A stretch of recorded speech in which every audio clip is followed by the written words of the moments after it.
Hello and welcome to Shop Talk with Dan the Man. Today's video we're going to review this. This is RIDGID's SubCompact cordless one-handed reciprocating saw.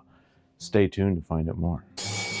Hello, if you're new to this channel, my name is Dan Shannon. I enjoy woodworking as a hobby and being out in the shop.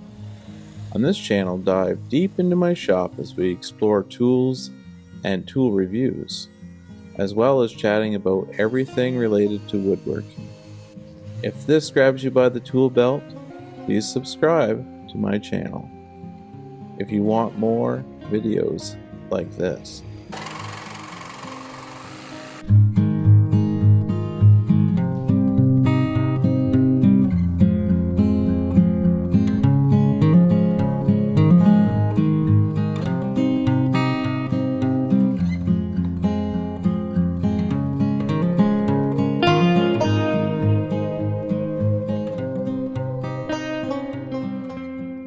Hello and welcome to Shop Talk with Dan the Man. If you're new here, welcome. If you're returning, thanks for coming back.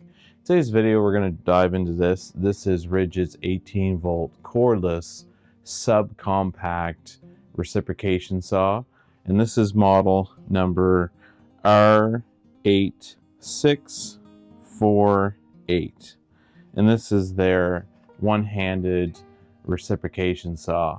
And the reason why this is a great tool to have is because just that, it's one-handed. You can use it for different projects.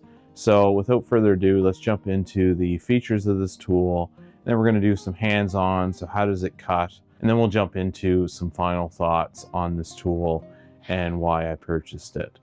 Let's jump into features. Okay, so let's go over the features of this tool. You're going to notice on the front side here, we have your blade, and that just slides into the shoe. So the shoe is on the front of the tool. This is adjustable this way. So when you're cutting, if you have a 2x4, this will tilt to change the angle, which is very useful. But there is no adjustment here to extend the shoe or to bring it further in. It's a fixed bolted on shoe. So you just have that pivot there, which is nice. And then to the bottom of that, you can see there's this dial, and that dial is to loosen the blade. So you just stick your fingers on either side of that dial and you just twist it a quarter turn and the blade will be released. And it's just your standard recip blade. And then to install that again, you just twist that a quarter turn, and then once it's planted, you just twist it back. So you can see there is the dial, and there's your piston that goes in and out 3,200 times a minute on this tool. So it doesn't have that big of a length for cutting stroke, but it definitely works really well. You notice with this blade, once it's locked in, you're all set. So as we continue further up the tool, you notice there's lots of vents for the motor. This is a brushless motor, so they have plenty of vents on the side of this tool. And then as we go further on, you'll notice there's a lock and unlock for the trigger. So now it's locked in, and then you push that, and then you release the trigger lock. So that's a really nice feature on this tool for your trigger. So if you have it in a tool bag, it's not going to turn on you, or if you have it in the shop, it's locked out. And then on the back side, flip it around. Notice on the back side of the tool, there's more vents for cooling, which is great. Same unlock and lock for the trigger on either side, doesn't really matter. And then there's just some more vents up here. This looks like it might have been a trigger or something at one point, just the way that it's placed, but there's nothing there. It's just a vent. And then it says subcompact brushless. And as you move towards the front here, you just have the extension of your shoe on the front, and then of course your blade. So pretty much the same thing. Nice, really good grip. The RIDGID gray grip, which I really like, is rubberized. And then of course your battery connection, on the end, which is standard. You can use 2 amp right on up to the bigger batteries, so it doesn't really matter, which I like that about RIDGID. It doesn't really matter what battery you have, you can use it on all their tools. So let's jump into some hands-on now that we've gone through the features of this tool. So hands-on. Okay, so we have a couple examples of some hands-on cutting. So we have some 2x6 here. It's kind of beveled at an edge, just some rough stuff I had around the shop just to show you some cutting with it. And then I have some spruce flooring that I ripped down. You can tell there's a finish on the back, so it's flooring. I'm just going to see how this works if you were holding something by hand and you had your tool on the other hand just to do a rough cut to cut this down to size, because a lot of times in my shop I have scrap boards and I have a wood stove, so I want to cut them into different chunks to put them in the stove, so I can use this one-handed recip to cut that. So it doesn't have to be accurate, but just something in one hand. So let's jump into this tool for cutting this 2x6. Now, I did mention you can use any battery on this tool. I do have a 6 amp and the 2 amp. And I would recommend on this particular tool, it's all about size. So it's all about the subcompact. So with that, you want a lighter battery just because the whole goal is to have something smaller that's more manageable. So for myself, I would go with the 2 amp just to have that lighter, more maneuverable tool, which is the whole goal. Whereas if you put the 6 amp hour, you're going to notice the difference in weight. Sure, you have longer run time, but the whole purpose is to save on the weight and have this as a one-handed tool. So it can take it, but I prefer the 2 amp hour. All right, so let's line this up. We can definitely tell the blade's gonna make it through no problem. So before we start, I got my safety glasses on. I'm gonna put on my headphones here. This isn't crazy decibel, but at the end of the day, you just want to protect your hearing. So I'll put these on, got my safety glasses on. All right, so let's start into this cut. I'm just gonna do a few cuts off this board, see how it does. So I got it on the lock. I should mention as well, I did mention this with the features, but this does have a variable speed trigger. So you can start off nice and slow, and then as you go with your cut, you can increase your speed. So that's a great feature that I didn't mention when I was going over the features with this tool, was the variable trigger. All right, let's start into this and see how it cuts.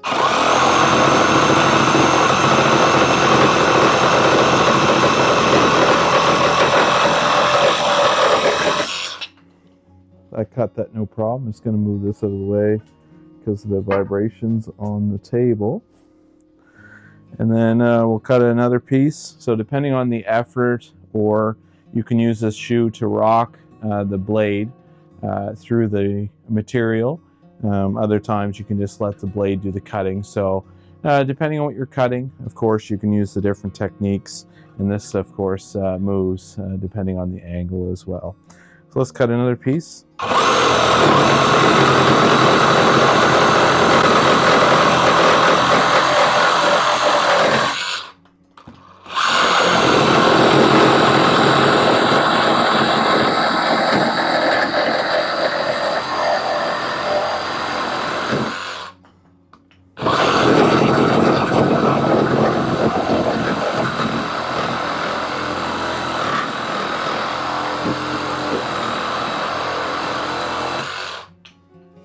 All right, so you can see there, I got a few cuts off from this board, no problem. It cut it just fine. It was fairly moving on the table. I got a clamp here. Had I been doing this for any length of time, you'd want to you know, maybe have multiple clamps on your project, but just for demonstration purposes, the one clamp seemed to work just fine. I should mention the vibration for recips. It's not too bad. I've had recips that were quite overwhelming for vibration going up into your hand, but this isn't too bad for cutting. And this blade isn't the greatest blade. You can buy Diablo blades, Freud, different brands that have higher caliber blades. This is the blade that came with it, so it's not a crazy quality, but as you can see there, even if you have a blade that came with the RIDGID tool, it still will cut the product no problem. So let's jump into a piece of wood. So I'm just going to take this piece of board and just freehand cut it. Since this is a tool I can use in one hand, I'll have this, like if I'm around the property, I just need to cut up into smaller lengths. Just make sure your hand's quite a ways away from the blade, and then start into the wood.